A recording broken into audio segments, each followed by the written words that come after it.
नमस्कार, उत्तराखंड समाचार में आपका स्वागत है। मैं प्रियम शंकर झा। सबसे पहले मुख्य समाचार।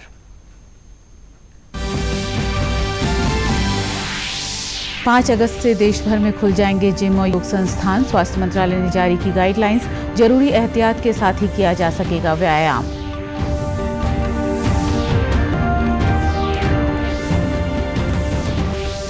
डीसीजीआई ने भारतीय सीरम संस्थान को कोविड-19 वैक्सीन कोविशील्ड के मनुष्य पर दूसरे और तीसरे चरण के परीक्षण की दी अनुमति। अस्पतालों में भर्ती कोरोना मरीज कर सकेंगे अब स्मार्टफोन का इस्तेमाल।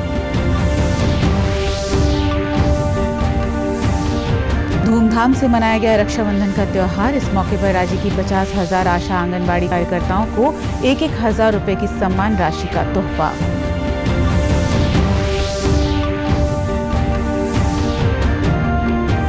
और सांकेतिक तौर पर मनाया गया चंपावत के देवीधुरा में बग्वाल मेला। बग्वालों ने की फलों फूलों की बौछार। केदारनाथ में अन्नकूट मेला भी हुआ संपन्न। अब खबरें विस्तार से। अनलॉक 3 के दौरान जिम और योग संस्थान 5 अगस्त से खुल जाएंगे। स्वास्थ्य मंत्रालय ने जिम और योग संस्थान को लेकर अपनी गाइडलाइंस जारी कर दी है। संस्थान में प्रवेश के दौरान अनिवार्य तौर पर हैंड सैनिटाइजर और थर्मल स्क्रीनिंग की प्रक्रिया अपनानी होगी। योग जिम सेंटर में रखे गए सभी उपकरण सैनिटाइज किए जाएंगे। अल्कोहल स्वैब से बीच की उंगली सैनिटाइज कर पल्स ऑक्सीमीटर के जरिए ऑक्सीजन सेचुरेशन की जाँच की जाएगी। जिनका ऑक्सीजन सेचुरेशन 95% से कम होगा उन्हें एक्सरसाइज की इजाजत नहीं होगी। गाइडलाइंस में कहा गया है कि सेंटर में मौजूद हर व्यक्ति को 4 मीटर स्क्वायर क्षेत्र का स्पेस देना होगा ताकि व्यायाम के दौरान सोशल डिस्टेंसिंग बनी रहे। कार्डियो समेत जिम के उपकरणों को 6 फीट की दूरी पर रखना होगा। साथ ही परिसर के अंदर और बाहर 6 फीट की दूरी बनाकर खड़े होने का मार्ग भी बनाना होगा। संस्थानों को एरिया के हिसाब से व्यक्तियों की संख्या तय करने को कहा गया है।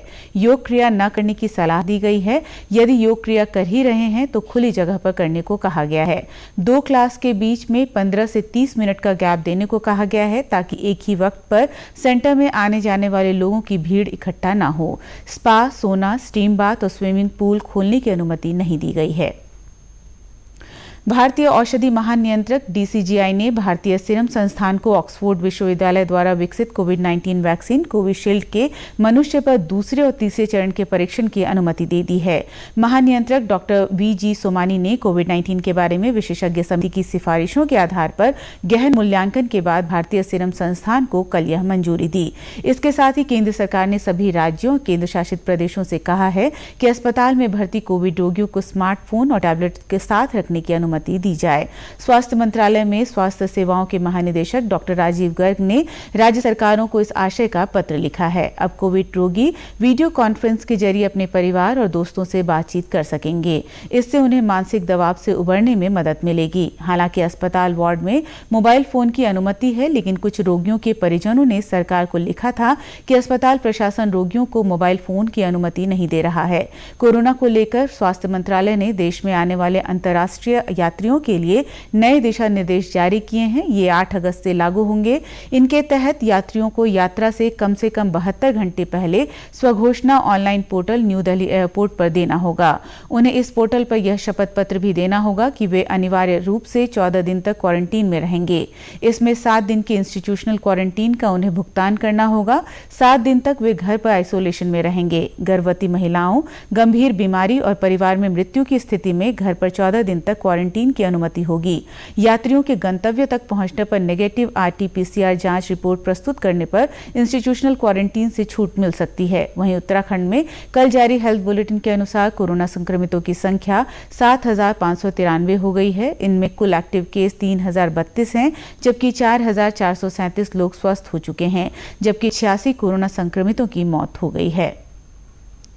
राज्य में आज भाई बहन के प्रेम का पर्व रक्षाबंधन धूमधाम से मनाया गया। बहनों ने भाइयों की कलाई पर राखी बांधी।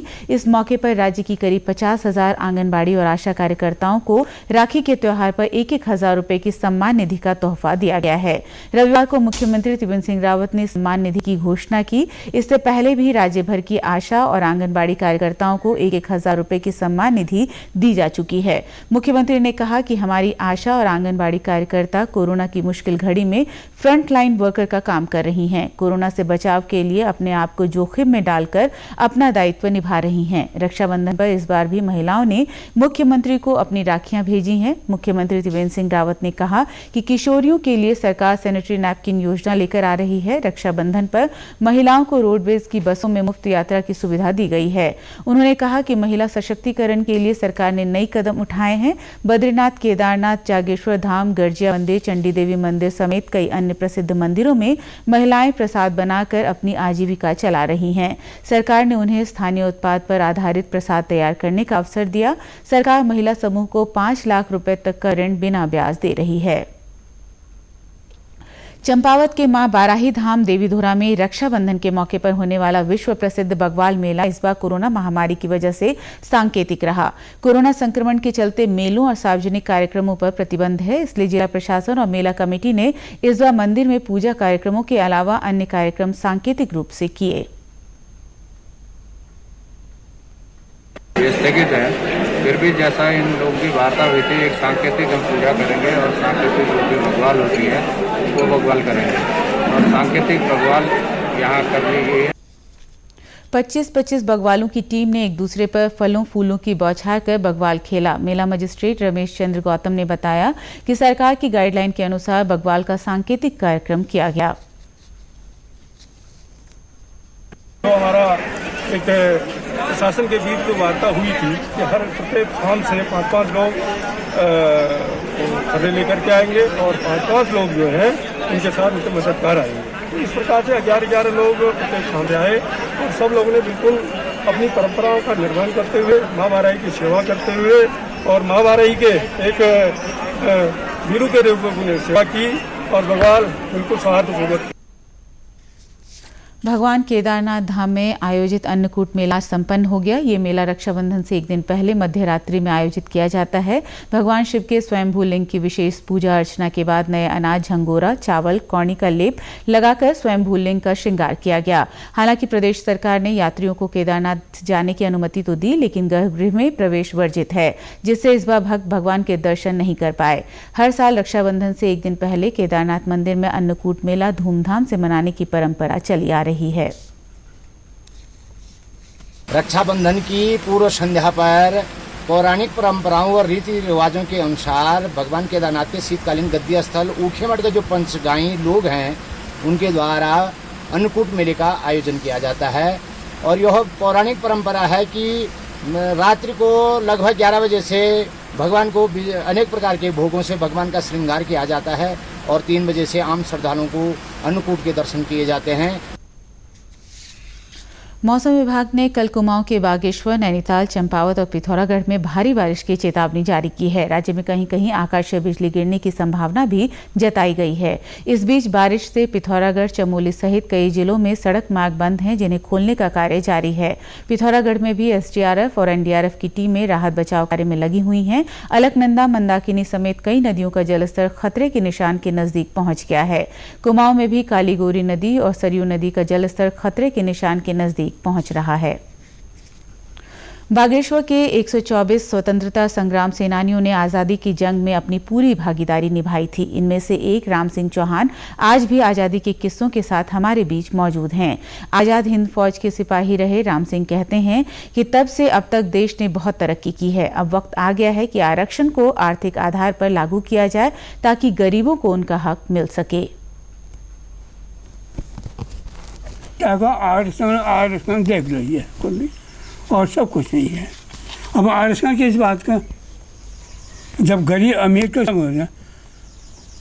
आरक्षण उसमें गरीब के लिए उसके लिए आरक्षण है। अब अमीर है, गरीब से खत्म है। 21 जून 1922 को बागेश्वर के गरुड़ तहसील के वज्जुला पास्तोली गांव में जन्मे राम सिंह चौहान का पूरा परिवार देश के लिए समर्पित रहा। उनके पिताजी गढ़वाल राइफल्स में तैनात थे। 2 बड़े भाई कैप्टन और सूबेदार के पद पर रहे।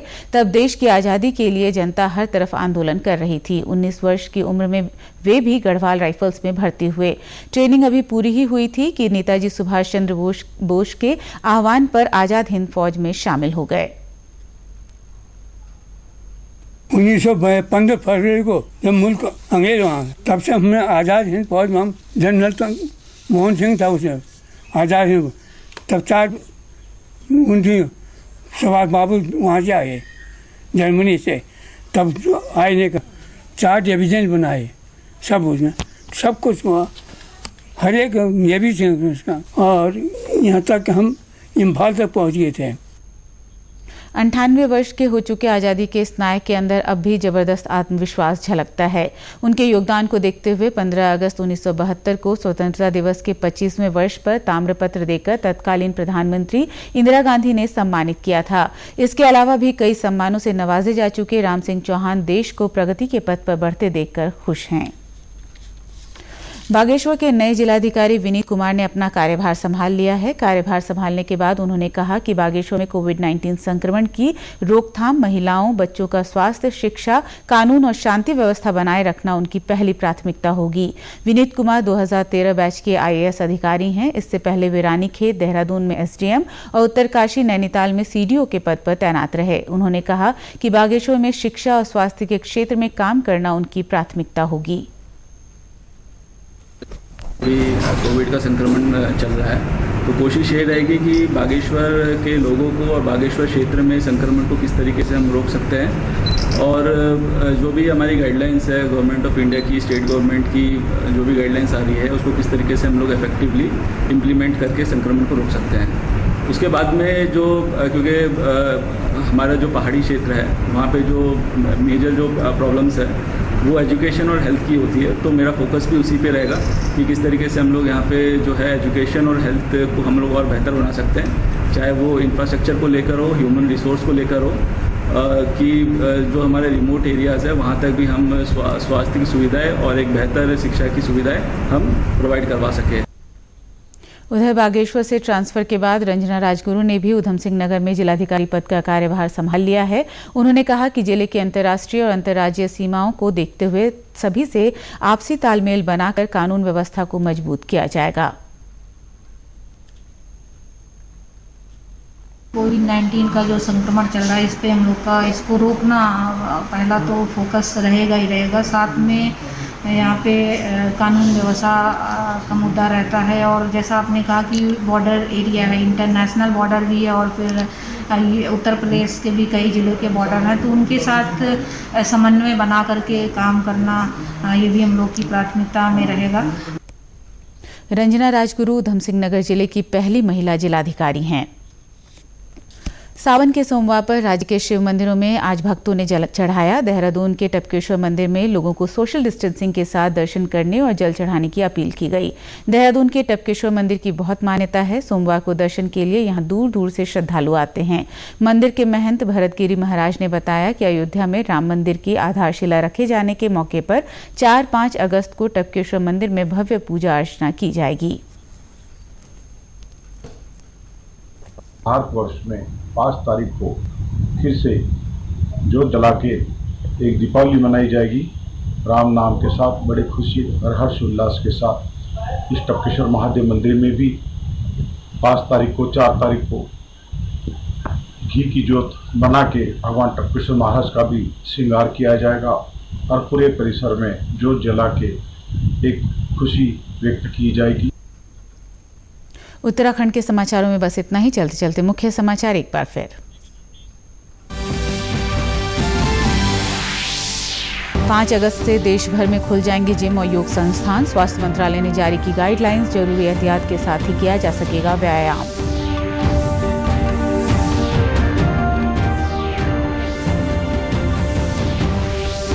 DCGI ने भारतीय सीरम संस्थान को कोविड-19 वैक्सीन कोविशील्ड के मनुष्य पर दूसरे और तीसरे चरण के परीक्षण की दी अनुमति। अस्पतालों में भर्ती कोरोना मरीज कर सकेंगे स्मार्टफोन का इस्तेमाल।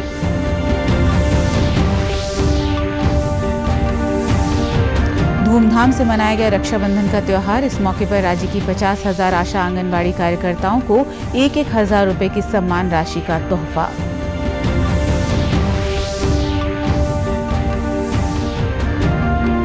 और सांकेतिक तौर पर मनाया गया चंपावत के देवीधुरा में बग्वाल मेला। बग्वालों ने की फलों फूलों की बौछार। केदारनाथ में अन्नकूट मेला भी हुआ संपन्न। उत्तराखंड की खबरों के लिए आप हमसे सोशल मीडिया पर भी जुड़ सकते हैं। हमारा ट्विटर हैंडल है DD News_देहरादून, हमारा फेसबुक पेज है DD News उत्तराखंड और हमारे YouTube channel DD News Uttarakhand को सब्सक्राइब करें। इसी के साथ समाचार समाप्त हुए। नमस्कार।